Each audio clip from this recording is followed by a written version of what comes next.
আসসালামু আলাইকুম, সবাই কেমন আছো? আই হোপ সবাই ভালো আছো।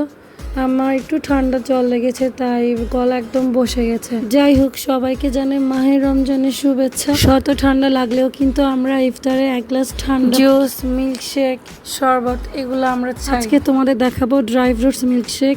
এটা অনেক বেশি টেস্টি হয়, প্রতিদিনই ইফতারের পর খাওয়া হয়, বাট মনে করলাম যে তোমাদের সাথে একটু শেয়ার করি। খেজুরগুলো ভালোভাবে ধুয়ে বিচি ছাড়িয়ে নিব, দেন আখরোট, পেস্তা, কাঠবাদামগুলো কিছুক্ষণ পানিতে ভিজিয়ে রাখবো, ব্লেন্ড করতে সুবিধা হবে। এই নাটস শেকটা হচ্ছে আমার ভাইয়ের হাতের ড্রাই ফ্রুট মিল্কশেক। এটা এত বেশি মজা যে তোমাদের সাথে শেয়ার করে। বাদামগুলো ব্লেন্ড করার পর আমরা খেজুরগুলো ব্লেন্ড করে নিব ভালোভাবে। আমি ভাইয়ের অ্যাসিস্ট্যান্ট হিসেবে ছিলাম।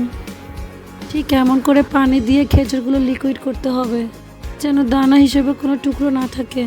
এই মিল্কশেকের ভিতরে একটা টুইস্ট আছে, সেটা আমরা পুরো ভিডিওটা দেখলেই বুঝতে পারবো, যেটার জন্য টেস্ট একদম অন্যরকম লাগে। আগে থেকে বাদাম দুধটা আমরা ছেঁকে নিব, যাতে বাদামের কোনো আঁশ না থাকে।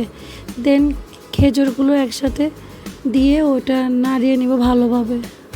এটাই হলো সেই স্পেশাল ট্রিক্স, যেটাতে দিলে একদম মিল্কশেকটার টেস্টই চেঞ্জ হয়ে যাবে প্রপারলি।